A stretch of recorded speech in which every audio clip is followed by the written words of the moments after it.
Eu sou sério, tô super... Costa Azul FM 944. Eu tô quase rindo aqui. Pode ficar mais séria. É tipo suicídio, tá todo mundo suicidando, que ótimo. Vamos manter bem. Pessoal, de valor à vida e da alegria. Ótimo dia para você que tá ligado aqui na Rádio Costa Azul FM 93,1. Ótima sexta-feira, final de semana chegando. Você, eu sei, olhando aqui de longe, bem animado. Que bom. Né? Nós também estamos e aí o nosso tema da semana foi uma questão bastante pesada de proteção à vida, né? Falamos sobre suicídio e na verdade a gente precisa finalizar com uma luz no fim do túnel, porque existe essa luz, né? Então a gente precisa terminar com palavras de otimismo. Eu recebo hoje também a Luciana Metzger, ela é psicóloga, só fazendo uma breve retrospectiva, conversamos com Tatiana Pinheiro também na quarta-feira e a Luciana também na segunda-feira falando sobre essa questão de suicídio, de proteção à vida, na tentativa da proteção à vida. O Setembro Amarelo, agora setembro, é o Setembro Amarelo, comemorado Setembro Amarelo. É uma campanha brasileira de prevenção ao suicídio, iniciada em 2015. É uma iniciativa do Centro de Valorização da Vida, do Conselho Federal de Medicina e da Associação Brasileira de Psiquiatria. O mês de setembro foi escolhido para a campanha porque desde 2003, o dia 10 de setembro é o Dia Mundial de Prevenção do Suicídio, né? Por iniciativa da International Association for Suicide Prevention. A ideia é promover eventos que abram espaço para debates sobre suicídio e divulgar o tema, alertando a população sobre a importância da sua discussão, né? Precisamos dizer que no Brasil o suicídio é considerado um problema de saúde pública e sua ocorrência tem aumentado entre jovens. De acordo com números oficiais, 32 brasileiros se matam por dia em média, sendo essa uma taxa maior do que a de vítimas de AIDS e da maioria dos tipos de câncer. Setembro Amarelo, né, Luciana? É um mês de conscientização, onde todo mês pontos turísticos são iluminados de amarelo, tem as palestras, tem as passeatas. É importante a gente alertar para essa questão de saúde pública, vale frisar, né? Bom dia. Sim, bom dia nossos ouvintes. Exatamente, né? E o Setembro Amarelo 2019, ele tem foco, né, no trabalho, na prevenção ao suicídio entre jovens, né? Então, é claro, a gente verifica que um mês aí, às vezes a gente, né, escuta mas vai ficar... As pessoas só levantam a bandeira no Setembro Amarelo. E isso é muito importante, tem que ter essa visão do seguinte, né? Como a campanha do câncer, da AIDS, que lá, né, tinha um boom, a gente não pode deixar isso ficar esquecido. Não dá pra gente, né? Não dá pra gente pegar o Setembro Amarelo e fixar nele as ações. Sim. Né? Então é Setembro Amarelo o ano todo. A gente tem que ter um trabalho continuado. Uhum. Não pode ter um momento e isso deixar de existir. É muito comum quando você tem uma perda, né, de alguém numa comunidade, no município, todo mundo fica, né, alarmado. 2 ou 3 semanas depois as pessoas voltam ao cotidiano. Isso não pode acontecer. Né? A gente tem que lembrar que a gente está trabalhando, né, que nós estamos voltados para que a gente possa ajudar as pessoas que estão em sofrimento. Que a gente pode sim, né, impedir que uma pessoa cometa o autoextermínio. Até porque 90% dos suicídios podem ser prevenidos, né? Isso, prevenido. Desculpa, eu falei que nós podemos impedir. Nós não temos o poder de impedir, né? Mas nós podemos intervir de uma maneira positiva, né? Uhum. Trazendo essa pessoa para uma reflexão, para que ela guarde, né? Que ela não tome uma decisão irreversível por algo que ela está sofrendo no momento. Então, vamos aguardar, então, agora, né? Essa semana antecede aí setembro. Setembro já está às portas, domingo, dia 1º de setembro. Que bom, mas pelo menos isso conscientiza, frisa, né? Fica o mês inteiro voltado para aquilo. Então, as pessoas... Mas é importante não deixar de falar que o trabalho continua. Passou setembro, tem que continuar. O ano todo. Exatamente. Né? É interessante a gente perceber que, por exemplo, né? A gente vai aqui falar do CVV, né? Que foi inaugurado em 1962 em São Paulo. Né, atende pelo telefone 188 e o CVV no final do ano, né, naquela data de virada, Natal, Réveillon, é a época em que eles mais recebem ligações. E eu já fui a alguns encontros e é muito bonito a gente perceber que não só as pessoas ligam pedindo socorro, mas elas ligam agradecendo. Olha, hoje eu estou virando o ano, né? Mais um ano, eu estou ligando para agradecer vocês. Então isso é muito, muito interessante. É importante a gente falar também, Luciana, que durante essa semana nós recebemos muitas ligações. Na segunda-feira você veio aqui, também na quarta, junto com a Tatiana, e durante o programa e após o programa também, os comunicadores me comunicaram, me falaram que muita gente ligando, querendo ajuda, querendo saber como fazer, como proceder e às vezes até querendo uma orelha, um ouvido, né? Um ombro amigo, uma escuta para conversar. Então, assim, é importante essa questão do CVV. Existe a ideia entre vocês, né? Um grupo de psicólogos que estão se unindo, ainda é incipiente, mas que já começou esse processo e é importante, de fazer o CVV municipal, né? O Centro de Valorização da Vida. São todos voluntários, é isso, Luciana? Como é que funcionaria esse CVV aqui em Angra dos Reis? Porque, querendo ou não, a Costa Azul, essa semana, pelo menos, serviu um pouco de CVV para a população, né? Porque os comunicadores nos relataram isso. Então, assim, eu penso que, né, eu acho que esse comportamento das pessoas ligarem para a rádio, né, solicitando uma escuta, é um sintoma, né, um sinal da necessidade do que está acontecendo, né? Eu não tenho para onde ir. Olha, a rádio está falando sobre algo que... A rádio está falando de mim, né? Que me aflige, exatamente. Nossa, eu ouvi você falando e era exatamente o que estava acontecendo comigo. A gente não pode não dar importância a esse fato, né? Esse comportamento são as pessoas pedindo ajuda. Sinal de que elas não estão tendo para onde ir. E o CVV, ele é uma ONG, né? Sem fins lucrativos. E nós precisamos de voluntários. Porque, assim, Volta Redonda já tem um CVV, né? Então, assim, vários municípios no Brasil têm um CVV. E, na verdade, nós pensamos juntos. Bom, a gente precisa pensar sobre rede de apoio. A gente precisa costurar alguma coisa, né? Só que aí, como o CVV vindo para o município tem que ter esses atores, né? Sim. Que seriam capacitados. Isso é uma outra coisa muito importante que eu quero falar aqui, cara. Boa vontade é imprescindível, mas nem sempre suficiente. Eu verifico muitos grupos, né, de diversas denominações e objetivos, tentando fazer reuniões, olha, né, vamos aqui nesse grupo, você vai falar sobre depressão, se você está pensando em morrer, venha para cá, né? Perdão. Só que a questão é a seguinte, são pessoas capacitadas, pessoalmente e tecnicamente? Eu quero deixar aqui essa reflexão. Porque vamos pensar, né? Prevenção ao suicídio não é algo restrito à psiquiatria ou à psicologia. Prevenção ao suicídio é uma questão da sociedade, da comunidade. Sim. Líderes religiosos, né? Comerciantes, empresários, enfermeiros, médicos, psicólogos, assistentes sociais, todos podem fazer um curso, né, específico para compreender as demandas e o que acontece com essa população. E aí sim está capacitado. Tem que pesquisar, tem que ler, tem que ser uma pessoa que minimamente tem condições técnicas de dar esse suporte. Porque você imagina, a pessoa já está ali em frangalho, já está doendo, né? Já está sem a proteção da pele, ou seja, imagina você em carne viva, com o vento batendo, arde, né? Você tá doendo. Sim. Aí você vai se encontrar num grupo, você vai para um grupo, e às vezes a pessoa que está ali para te atender, na hora que você vai falar, ela tem uma escuta preconceituosa. Na verdade, ela está, às vezes, mais preocupada com os dogmas religiosos do que com a situação da pessoa em si, né? Eu nem tô falando assim, cara, não é questão dos dogmas religiosos. Não, existem essas pessoas também. Mas eu fico pensando, por exemplo, às vezes faz ali no bairro tal, na rua tal, na casa de uma pessoa, vamos supor assim, né? Porque eu não quero me comprometer aqui com as questões religiosas. Eu estou aqui na tentativa de ajudar pessoas que estão sofrendo. E aí aquela pessoa, às vezes, que vai atender, ela não está bem naquele dia. Porque isso acontece com a gente que é profissional. Nós somos humanos. E aí, se necessariamente, a gente tem que estar bem para atender. Sim.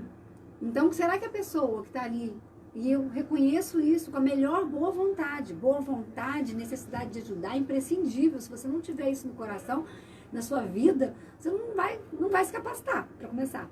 Mas é importante, porque às vezes a gente tem pessoas que a gente olha e fala, nossa, essa pessoa quer muito ajudar. Mas ela precisa entender que além dela querer ajudar, ela tem que querer ajudar e ela precisa se munir.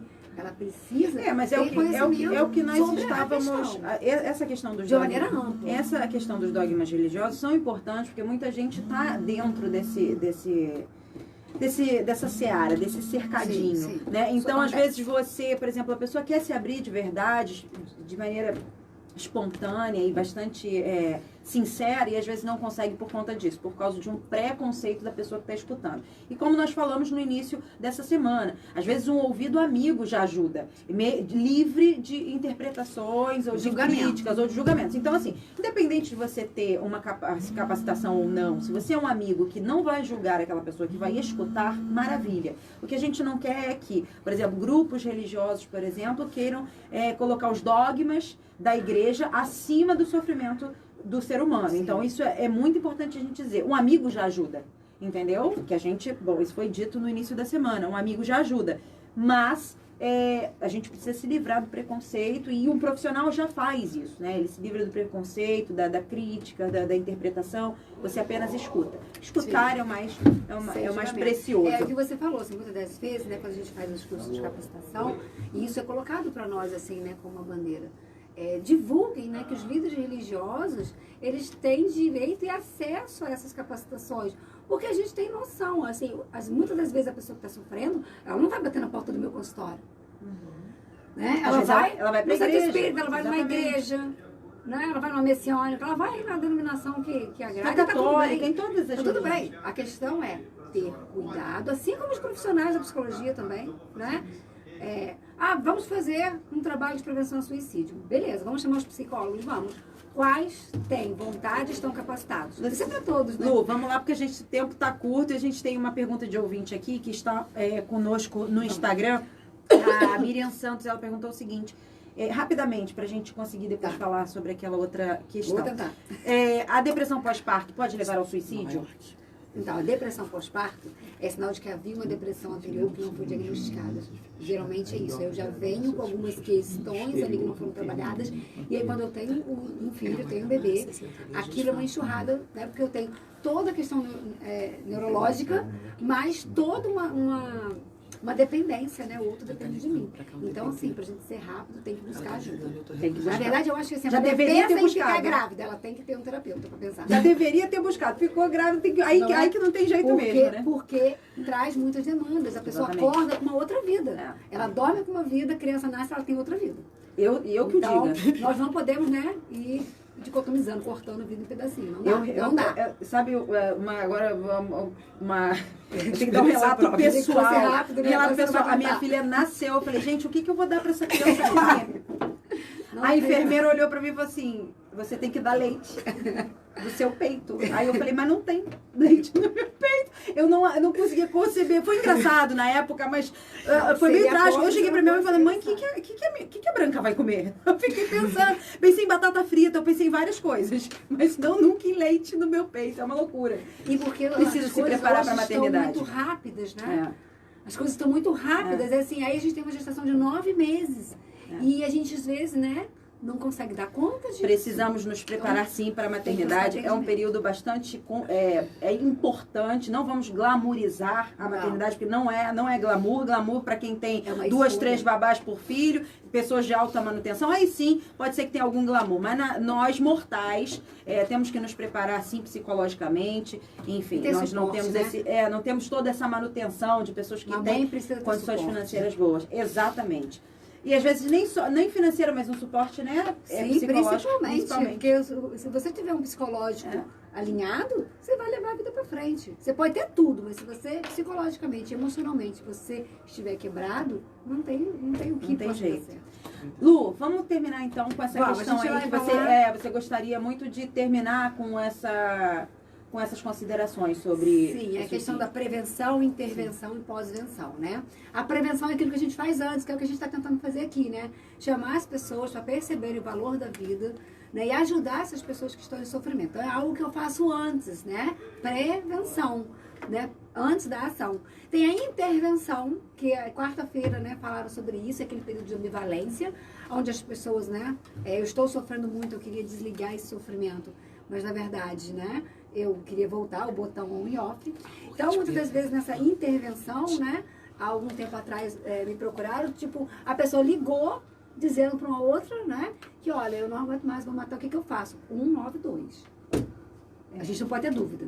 A pessoa está na minha frente, eu estou vendo que a coisa está ficando muito ruim, né? Tá se trancando num quarto, eu não tô tendo acesso a ela, você não vai ficar ali olhando.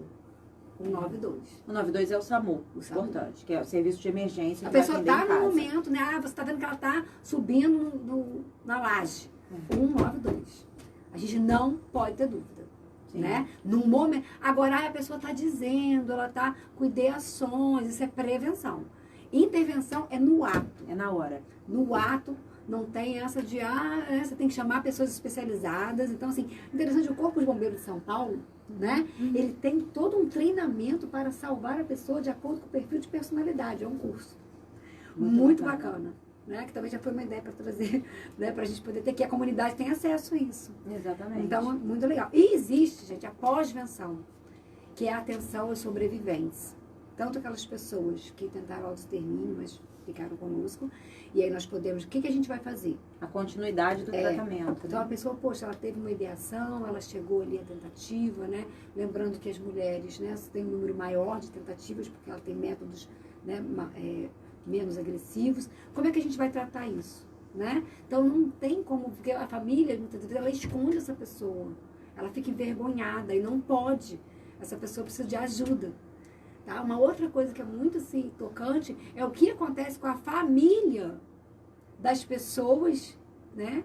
Das pessoas das perdas. Muitas vezes você tem uma casa e você quer mudar de cidade, né? Você pode perceber isso. Se o seu familiar morreu num acidente ou foi morte natural, você consegue vender essa casa fácil. Mas se naquela casa ocorreu, né, um autoextermínio, as pessoas não querem comprar essa casa. Nós temos muito preconceito. Ainda existe esse tipo E de aí, coisa. se o seu vizinho, né, perdeu alguém da mesma forma, morte natural ou um acidente, você vai lá estender a mão. Mas você não sabe o que dizer para uma família quando um membro, né, deixou de estar ali, né, praticando o autoextermínio. Então, a pós-venção, e aí o CVV entraria nisso, porque o CVV tem grupos de ajuda a familiares. Então, a gente precisa, né? Ajuda não só a pessoa, mas também os familiares. Sim, porque essas pessoas precisam de ajuda. Imagina uma criança que perde a mãe dessa forma, perde um pai. Imagina os colegas na escola. Só a gente pensar, a gente tá aqui na rádio, poxa, essa semana eu vim aqui 3 vezes, agradeço muito a vocês, quase parte da equipe, aí você chega aqui, encontra todo mundo, um beijo, abraço. Você tem uma convivência com o pessoal, aí de repente no dia seguinte você sabe que essa pessoa não caiu com você. Como se toca. Então o trabalho de pós-venção, ele também precisa ser olhado.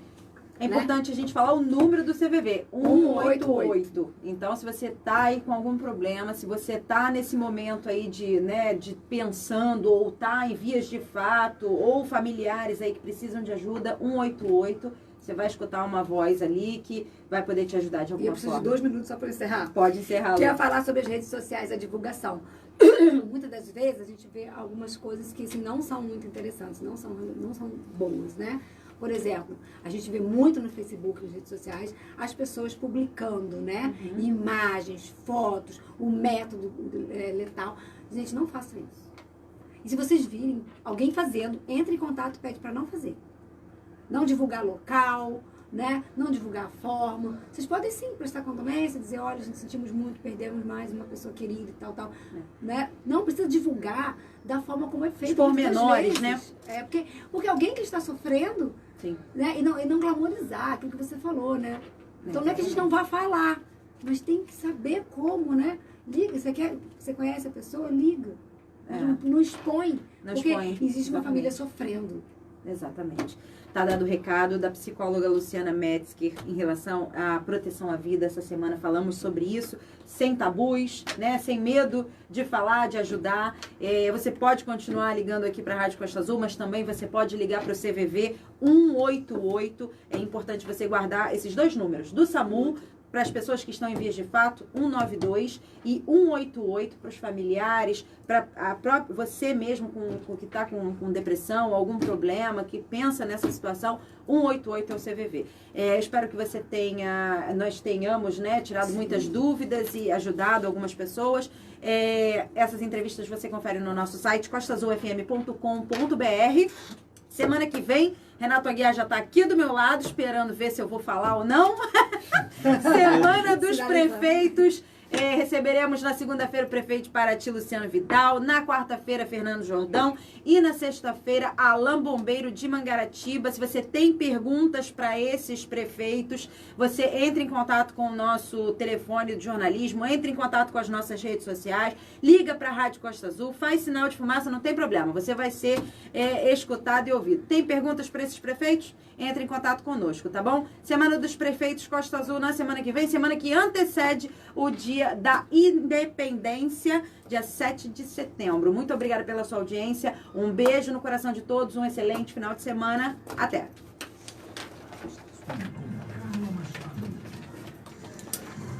Podia deixar o número do telefone dela no site também. Tá certo.